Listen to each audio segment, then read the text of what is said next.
Olá, queridos alunos, aqui professor Vieira. Como já é tradição, né, já há alguns anos venho gravando os vídeos aí principalmente nessas últimas avaliações de cada trimestre, né, justamente aí para poder ajudá-los aí para uma melhor estudo, né, melhor avaliação, já que vocês vão fazer várias disciplinas no mesmo dia, né, de prova. Então, essa finalidade desse vídeo é para orientar vocês na hora de estudar e facilitar, né, um pouco aí dessa maratona de estudos que vocês estão tendo aí, principalmente aí nesse final de ano, né. Então vamos aí para algumas dicas, né, para a nossa A9, que vai ser realizada aí no próximo dia 7 de novembro, né, sexta-feira, Ciências Humanas, né, juntamente com Geografia, Filosofia e Sociologia. E nada mais eu vou falar agora do que dar uma batida na FOA, né? A FOA aí já deve estar, a gente vai colocar aí lá no EB Virtual, depois deve estar no site. E a gente resolveu, eu e o Coronel Medeiros, a gente resolveu aí não cobrar toda a matéria do terceiro trimestre, né? Então a gente enxugou um pouco, né? Até para uma forma de facilitar o estudo de vocês, e mesmo assim ainda é muita coisa, né? Então a gente tudo que caiu na 7 não cai na 9, né? Então nosso conteúdo vai se iniciar a partir de economia colonial açucareira até o término das revoltas nativistas, né? Então vamos lá, o que vai cair de economia colonial açucareira, né? Então tá lá, vamos bater a fogo aqui, são as características, né? Características da economia colonial açucareira. Então vocês dão uma papirada lá no que realmente pede-se a economia colonial açucareira. Então, lembrar que é uma economia voltada, trouxe o açúcar tinha um alto valor lucrativo para a Europa, né? Então, o Brasil ela tinha as condições necessárias para plantar o açúcar, né? Devido às condições de solo, né? Solo massapé, né? E também o clima que era bem favorável ao plantio do açúcar, diferentemente lá das ilhas portuguesas, né, que Portugal também plantava e trazia muito mais lucro esse açúcar aqui produzido no Brasil. Características da economia de plantation, lembrar que o açúcar era baseado no plantation, né? Então sempre bom lembrar as características do plantation: latifúndio, monocultura, mão de obra escrava, mercado externo. É uma característica importante da economia açucareira. Atividades econômicas complementares. Então, a pecuária, né, era uma atividade econômica complementar importante para a economia açucareira. Ela era voltada para o mercado interno, ela não representava lucro, né, mas era voltada para o mercado interno, auxiliava no transporte, né, de artigos de subsistência, até da própria cana, né, e foi uma atividade importante, né, econômica complementar importante. Entradas e bandeiras. Então, o que vocês precisam saber de entradas e bandeiras? Os tipos de bandeiras. Então, pessoal, aquilo ali, sempre falei, quem são meus alunos, né, viu que a gente bateu muito nessas bandeiras. Então, os tipos de bandeiras. O que é bandeira de apresamento, né, o que é bandeira de prospecção, o que é bandeira de sertanismo de contrato e o que são as monções. Né, apresamento, a finalidade de captura em índios. De captura de índios para serem vendidos como escravos. As bandeiras de apresamento são também chamadas de pré-ação.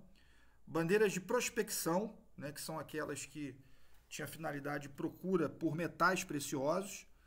Bandeiras de sertanismo de contrato, que tinha a finalidade de destruição de quilombos, né, captura também de escravos fugidos e também escravos negros fugidos e também outros serviços no interior. E as monções, que eram expedições fluviais, né, que ligavam São Paulo e Cuiabá, principalmente após a descoberta das jazidas de ouro lá em Mato Grosso e Cuiabá, após a derrota dos paulistas na Guerra dos Emboabas.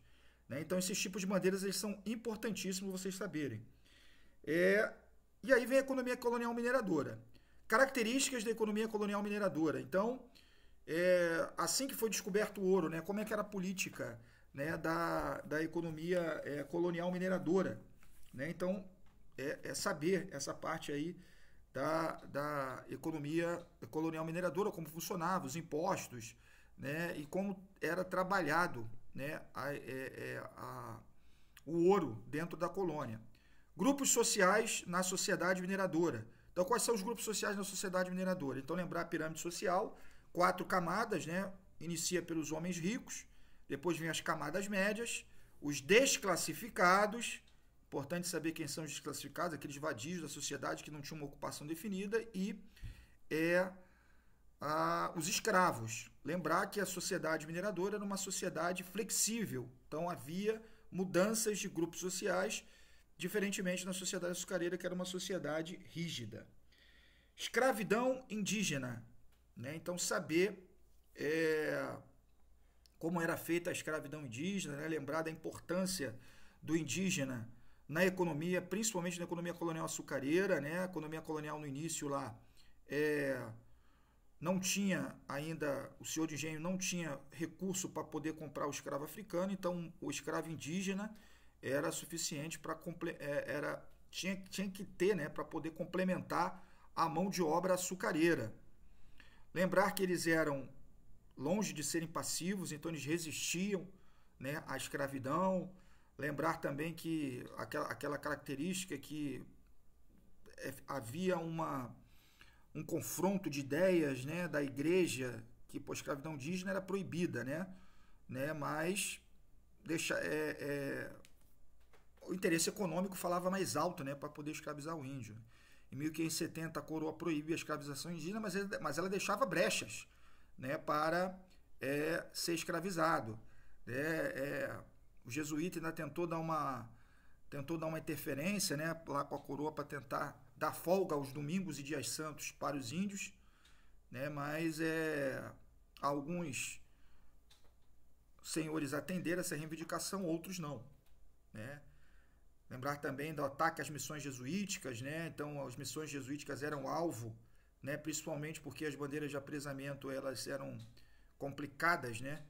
Você pegar o índio lá no interior, lá no meio do mato, então eles começaram a atacar as missões jesuíticas e o ataque foi tão grande que o rei, inclusive, autorizou para que fossem dadas armas e munições, né, para os jesuítas se protegerem, né, desses ataques dos bandeirantes, né? Fatores que levaram à resistência indígena, no caso de suicídios, né, fugas e aldeamentos de cativeiros, aqueles fatores lá são realmente, né, importantes, né, com relação a isso aí. Escravidão africana, né? Então as características, né, da escravidão africana, como é que o escravo, lembrar que o africano que escravizava o próprio africano, né? Lembrar aquela sequência do comércio desde a captura do escravo até a venda do escravo nos mercados, passando por aquele trajeto desumano ali do transporte nos navios negreiros, né? Lembrar que a escravidão na sociedade açucareira ela era diferente, né, na escravidão na sociedade mineradora. A escravidão na sociedade açucareira era rígida, a escravidão na sociedade mineradora era flexível, existia a possibilidade de se conquistar a alforria, né, de comprar a sua liberdade, principalmente ali os escravos de ganho, né, aqueles escravos urbanos, porque a mineração, né, o ouro, a economia do ouro dava essa possibilidade, né, para o escravo conseguir a sua alforria, né, e os tipos de escravos, né, então lembrar, né, das denominações dadas aos escravos. O que é um escravo boçal, né, o que é um escravo ladino, o que é um negro do eito, o que é um negro de ganho, o que é um crioulo, o que é um preto forro, o que é um escravo de aluguel, o que é um escravo doméstico. Então saber todas essas denominações e suas características, tá ok? Então dê uma atenção para essas denominações dadas a esses escravos, né, que são os tipos de escravos. Tratados e limites.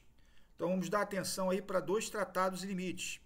O Tratado de Madrid, né? Que é o Tratado de Madrid? É aquele que deu pela primeira vez a configuração geográfica que é do Brasil atualmente, né? Então Portugal recebeu a região amazônica, a região centro-oeste e a região dos 7 povos das missões, e a Espanha ficou com a colônia do Sacramento.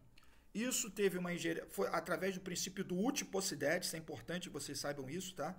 Que a ocupação se dá pela posse do território e não porque é definido em tratado, né, pelos limites. Por isso que o Alexandre de Gusmão conseguiu que aqueles territórios fossem pertencentes depois a Portugal, mas isso gerou uma turbulência muito grande depois, porque portugueses que não queriam sair da colônia do Sacramento, né, já que a colônia do Sacramento foi uma colônia fundada por portugueses, e os jesuítas também não queriam sair dos 7 povos das missões junto indígenas. Isso inclusive provocou a Guerra Guaranítica, né, que houve uma matança ali muito grande para a expulsão dos jesuítas. Então o Tratado de Madrid teve como consequência aí essas turbulências. É importante o aluno saber isso. E o Tratado de Santo Ildefonso, né, justamente aí pelas turbulências originadas pelo Tratado de Madrid, que a Espanha queria ficar com a colônia do Sacramento, já que o Tratado de Alparda havia anulado o Tratado de Madrid. Com isso, o que Portugal fez? O que a Espanha fez? Invade a ilha de Santa Catarina e negocia, chantageia Portugal, através do reinado lá da Dona Maria I, de você quer a ilha de Santa Catarina de volta? Ok, então me dê a região da colônia do Sacramento e dos 7 povos das missões, que ainda ficou ali meio turbulento. Então, o Tratado de Santo Ildefonso, Portugal recebeu a ilha de Santa Catarina e a Espanha recebeu a colônia do Sacramento e a dos 7 povos das missões. Tá? Então, dão atenção aí para esses 2 tratados que serão cobrados dos tratados limites. Mas isso não exime que vocês não saibam os outros 4 tratados, tá? Os 2 tratados de Utrecht, o Tratado de El Pardo e o Tratado de Badajoz. E as revoltas nativistas, né?